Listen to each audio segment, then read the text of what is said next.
Allez, deuxième vidéo sur l'élagage des arbres. Attention, cette vidéo, il faut d'abord voir celle où je vous donne les principes de taille en correspondance avec la lune et puis surtout la sécurité et puis aussi quel outil on utilise. Donc là ici, je suis dans un tout petit jardin et je veux limiter l'impact d'un arbre et le maintenir en tétard par rapport à la diversité. Alors en tétard, c'est quoi? C'est que tous les 2 ans, j'enlève les plus grosses branches et je laisse les autres branches. Donc je ne veux pas une taille spectaculaire en boule, c'est pas du tout l'objectif. Et là, vous allez le voir grâce à cette vidéo qui va être montée en 2 fois, où on va avoir l'arbre avant, donc que vous pouvez observer, avec un tronc, des grosses branches que vous voyez, qu'on ira voir de près, vous voyez la grosse qui monte, et puis plein de départs de la tête. Les grosses branches que vous voyez que je vais enlever, c'est des branches que j'avais laissées l'an dernier. Et cette année, j'enlève mes grosses branches et je laisse les petites. Et chaque année, j'enlève à peu près un tiers des grosses branches pour garder ma silhouette. Une belle taille ne se voit pas. C'est-à-dire que vous aérez la silhouette de votre arbre, vous avez plein de branches dans la remorque, mais vous ne dites pas « Oh, c'est bien taillé en boule, vous avez bien travaillé, cela fait propre ». Non, c'est pas comme ça que ça marche. Un bel élagage, c'est une taille raisonnée des branches. Alors, je ne suis pas élagueur, c'est pas l'objectif, c'est pour ça que j'ai des petits arbres et un tout petit escabeau. D'accord? Non, ce que je voulais simplement vous dire, c'est qu'il est possible raisonnablement de maintenir des arbres, parce que là, mon objectif, c'est de garder un petit arbre, d'accord? Éviter de l'ombre, je répète, sur mon tunnel, mais c'est surtout de vous montrer comment on peut tailler. Alors, je répète, on progresse. Je reviens toujours, moi je ne travaille pas avec les tronçonneuses, les petites scies japonaises ou les grosses, ça marche très bien. Des gants, venez, approchez-vous. Un escabeau, ça c'est intéressant, mais qui dit escabeau et dès qu'on grimpe, il faut forcément, obligatoirement, parce qu'il faut un escabeau, alors canotier jardinier junior, qui va tenir l'escabeau, d'accord? Ça marche? Donc c'est bon. Alors voilà, le matériel ou une échelle, d'accord, mais il faut toujours jouer la sécurité, attention à ça. Ensuite,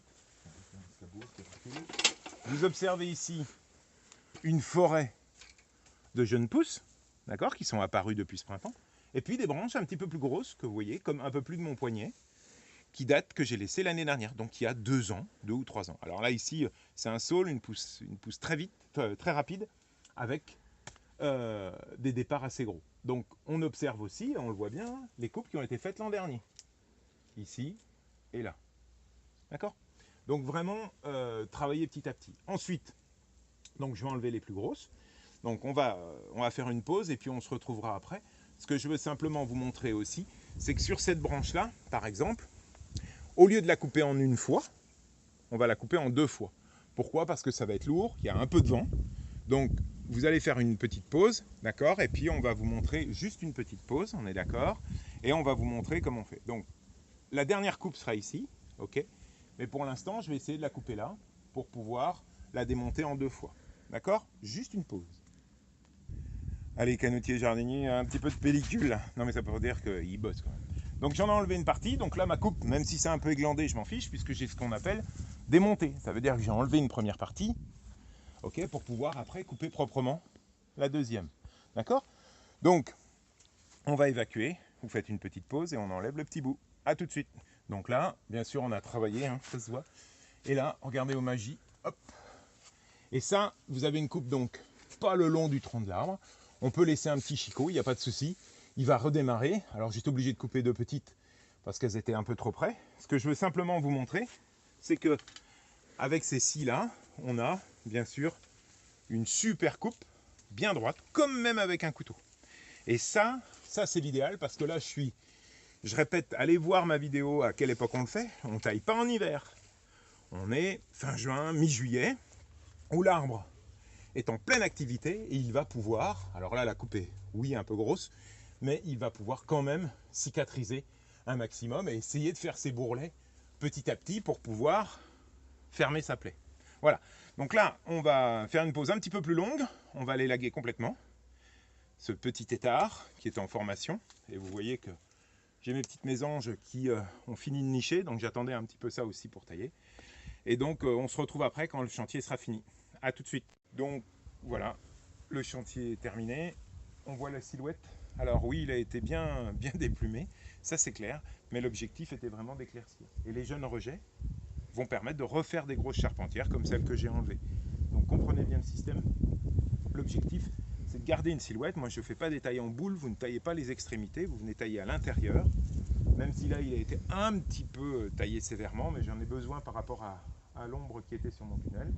Et là, chaque branche va repartir. Donc ça, c'est ce qu'on appelle un tétard. Le tétard, c'est le tronc, et on nettoie un tiers des branches à peu près chaque année, même si là, j'ai pu dépasser à peu près 50%.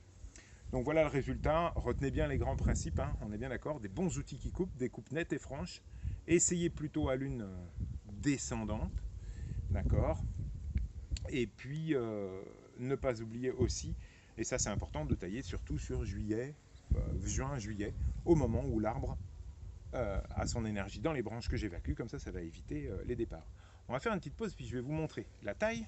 Ça se voit pas trop dans l'arbre, même si là, si vous regardez le début de la vidéo, vous verrez, il avait une forme assez importante. Là, on voit une silhouette avec des branches assez hérissées, mais ça se voit surtout dans ce qu'on a enlevé. Je vais vous montrer tout de suite.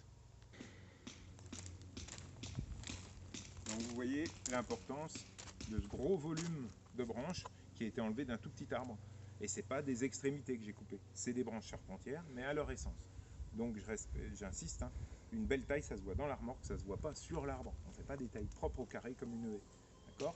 Et on évite d'enlever les branches plus du diamètre du poignet. Voilà, j'espère vous avoir donné envie de respecter vos arbres. Bien entendu, pour certains, il faut savoir les éclaircir. Allez, à bientôt!